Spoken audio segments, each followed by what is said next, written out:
John Brown's entitled to have a really strong opinion, and I just thought what Dimmer said to Brown was unwarranted.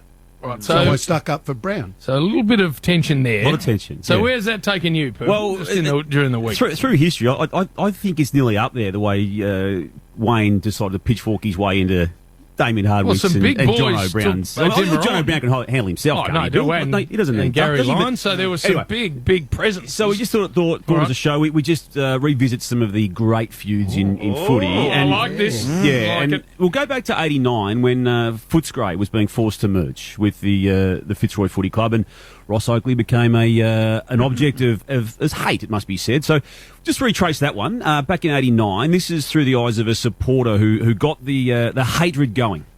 Get your stickers here, up yours, Oakley! Famous slogan. Ross Oakley.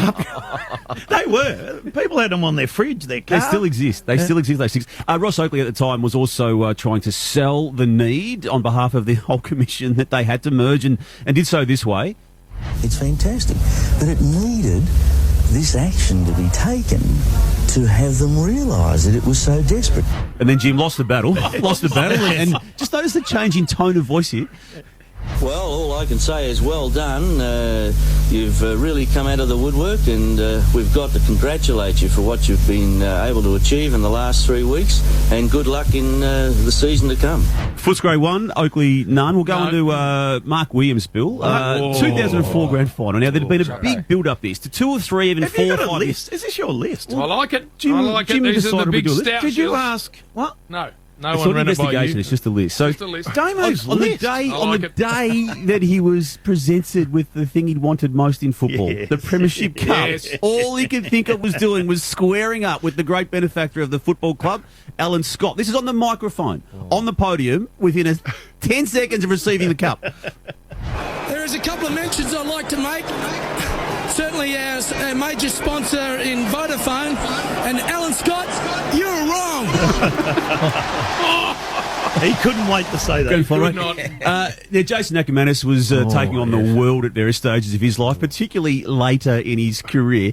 So blew up relationships with individuals and clubs at the Brisbane Lions.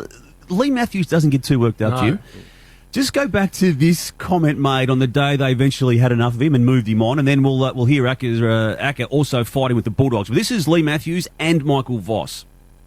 I feel a little bit better this week because my conscience since the Acker situation has been, well, did we do everything at the Lions? Did I do everything as coach? Did I do everything as a manager that I could have done to not to get to that situation? Can I tell you in one sentence, Acker's a pain in the arse around the footy club, and once he wasn't going to help you enough on the field, you get him out of the joint. The match committee and leadership group believe that due to his lack of form and his inability to meet team disciplines, standards and expectations, we have decided to take this action. Out the door, Acker goes to the Bulldogs. Pain in the arse around the footy club. That was a quote from the great Lee Matthews. I've heard Lee say before, and I'm pretty sure he said it publicly. He said to the players, because there were a number of complaints, obviously leading up to that, from the players, and he said, "Look at him like a consultant." Yes. That was the word. Yeah. I've never heard him say that. He was a pain. And he doesn't often say that. No. So he gets to the Bulldogs and had a good career at the Bulldogs, it must be said. Played a 300th game there of footy in total. And then it ended 2. And it's extraordinarily, Jim, and you're part of this, on the footy show. He went on the footy show the day that he was given the lemonade. Oh, that's right. I do remember that. And then the CEO of the club at the time, Campbell Rose, also went on. He did. And created some very fiery TV. I came here to talk about the facts. And I'm talking about the facts too. The fact is, I want to see the proof of the facts, and I asked you privately where the proof of the facts was, and there was none. There was none yesterday in the meeting that you couldn't get to. Jason, the facts are clear.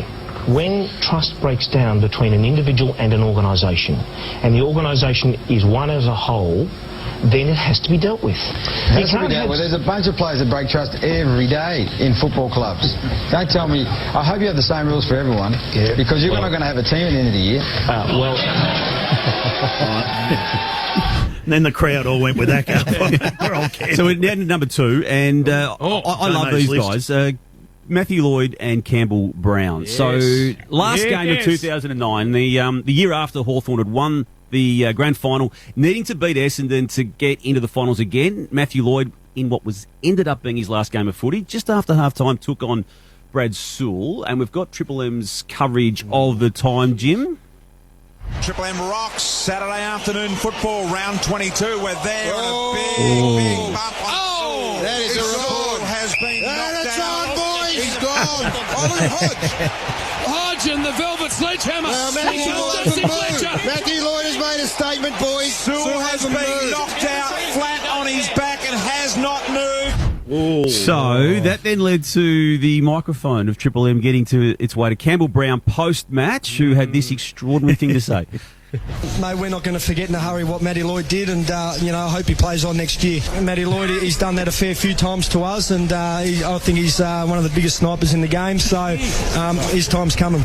And Lloyd, he retired. Never played again. He retired. Alistair Clarkson got fined by the AFL for telling him the same thing. No, but they're all good now, aren't they? They're all good now. They're all good now. And that sniping word is also about to be heard here with greatest feud in footy, in my time anyway, in Kevin Sheedy versus Robert Walls. They hated each other as players. They hated each other in the media. It all blew up one night on TV. Don't talk in riddles. Answer the question, and the question is... Robert, I never mentioned your name. Was I a sniper? All the 70s and 80s, that people out there making the comments. And if I said on the radio, if the hat fits, then we all I think and it's I wrote about myself. It's just a bit sad that you go so far with your bluff, and when your bluff's called, you back off. Well, in what way? Well, you just won't name me. Well, and why should I don't mind if you name me, to tell you the truth. It doesn't worry me. Let me tell you, you wouldn't know what it was like to have an owner of a club who wanted to close it down every second week.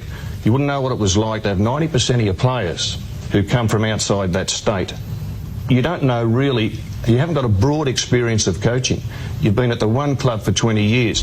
Oh, bang. That was big, I like it, Damo. That was huge. That was I like it. Yep. That's a history of feud. Yeah. In our Now, game. Not enough of that anymore. No, there should be more of it. brought That's a why I bit like back us this buying week. into it last week. I like it. Not since Wednesday. You could have added yourself in there a few times. No, mate. You did it by yourself. You've got a list of coaches and fights, and you haven't mentioned yourself. Yeah, We could have a list of take yourself from that. How many coaches are there? 18? We could have a list of 17 with Damo.